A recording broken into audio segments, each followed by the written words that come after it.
There's always a danger of going after two very good presentations on two models of presses who are engaging with open access monographs. And we wanted to flip the switch a little bit and hear what the librarians are saying and how they're involved in open access monograph initiatives. As Martha mentioned earlier this morning, Publishers Communication Group, PCG, released some early findings for a large market survey that we have conducted with both librarians and authors who are engaged in open access monograph initiatives, and that we'll be turning that report into a white paper later this summer.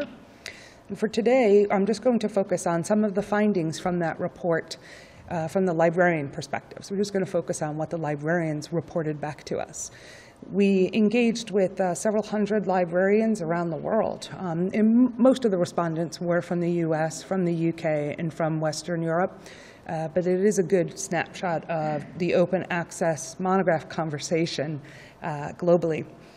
We modeled our market research against a survey that we had conducted late last year, 2014, maybe around October, on open access journal publishing. So we asked very similar questions to similar sets of respondents to really gauge what's happening in journals, what's happening in monographs, books. Although when we talk about open access books, we really only mean monographs at this stage.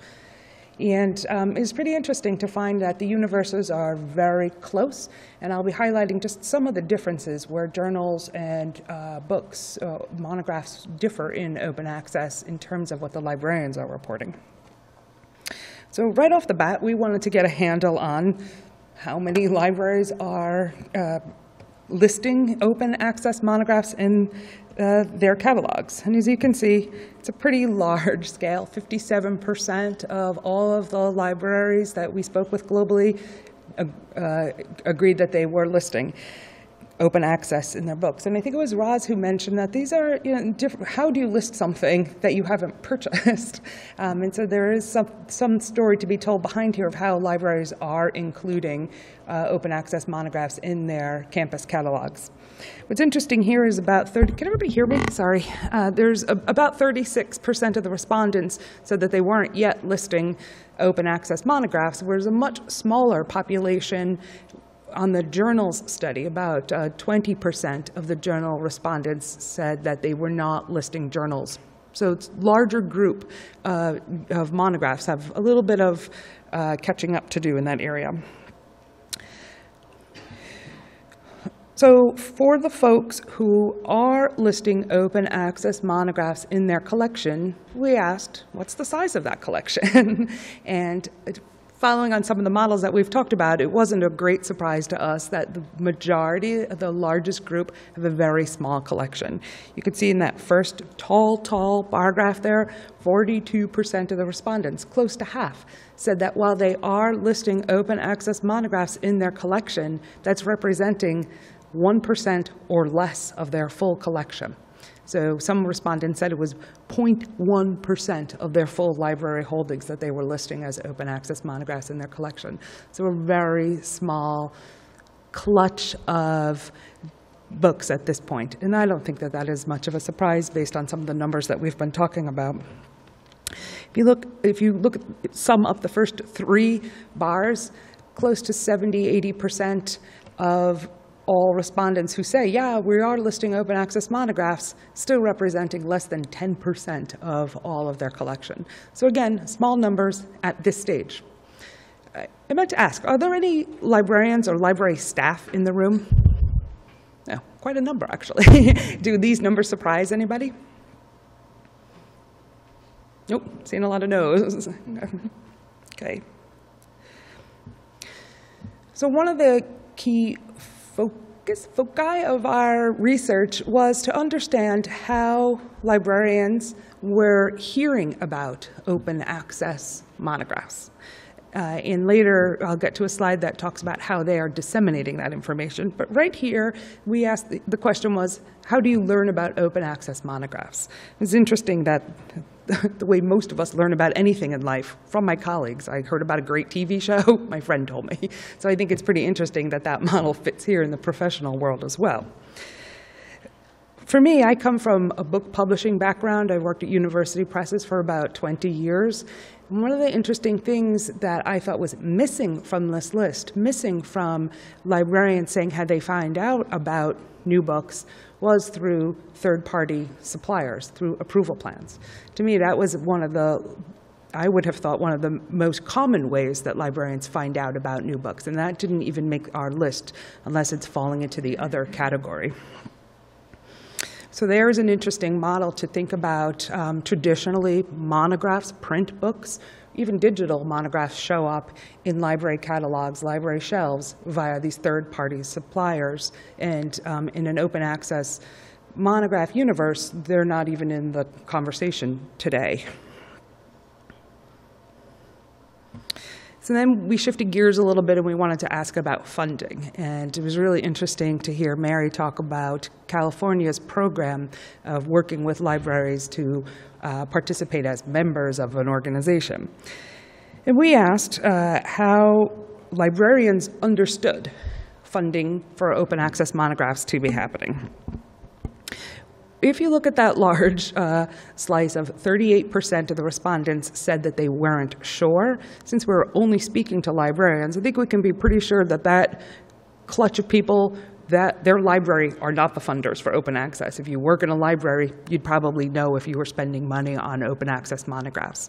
So what's interesting here is that 15% say that the library is funding open access monograph. And if we took out that slice of the pie that said, I'm not really sure, and we dispersed it among all the other segments here, but didn't put any of that disbursement into the libraries, these pieces would each grow, but the library would still be one of the smallest segments today for who is actually funding open access monographs from the librarian's perspective. Does that slide make sense? You seem to... Well, I think that's a possibility, right? Funding, as we learned from some of these programs, funding can come from multiple sources. Yeah.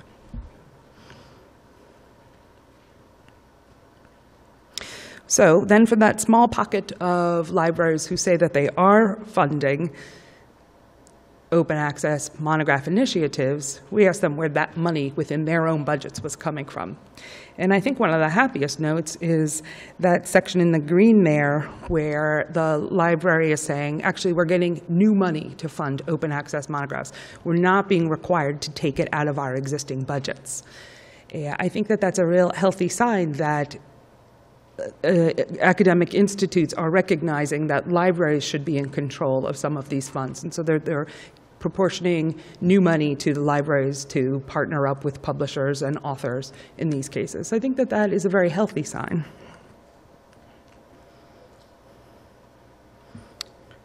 And getting back to the idea of discoverability and promotability. So earlier we asked how librarians found out about new open access books, and now we're asking librarians how they forwarded that information. The earlier slide showed that through colleagues and through conversations was one of the key ways librarians found out about open access monographs. One of the least, way down on that list there, were academic conferences.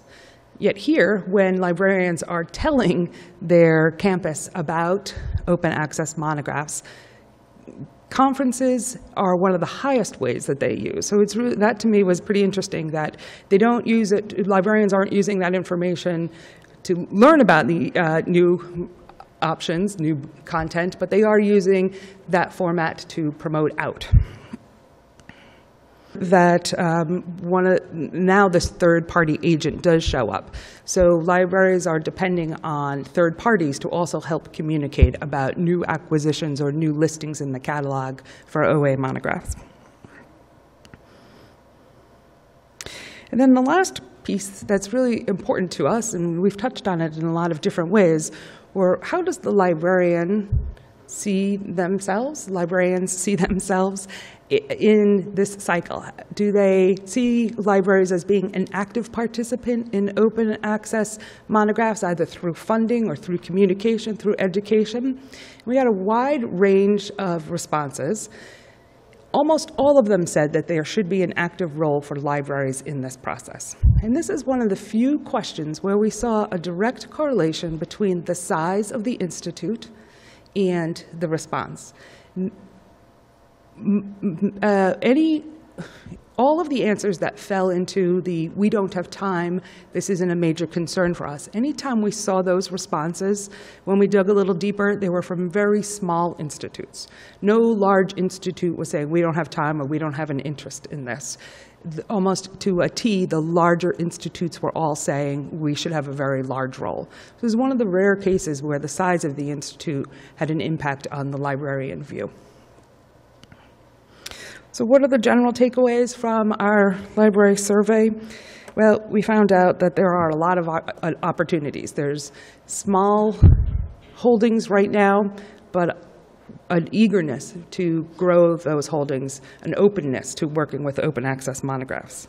We see that there are various ways librarians understand about funding, and so that there are various opportunities to continue to test. I think it was Roz who said that at Palgrave it's really important to keep trying new models. It's okay to fail if you're trying something new, but the idea is just to keep trying. And then the last takeaway that we found was that librarians are quite interested in having a role in open access monograph publishing, but they're not quite sure what that role is yet today. So, good? Okay, thanks.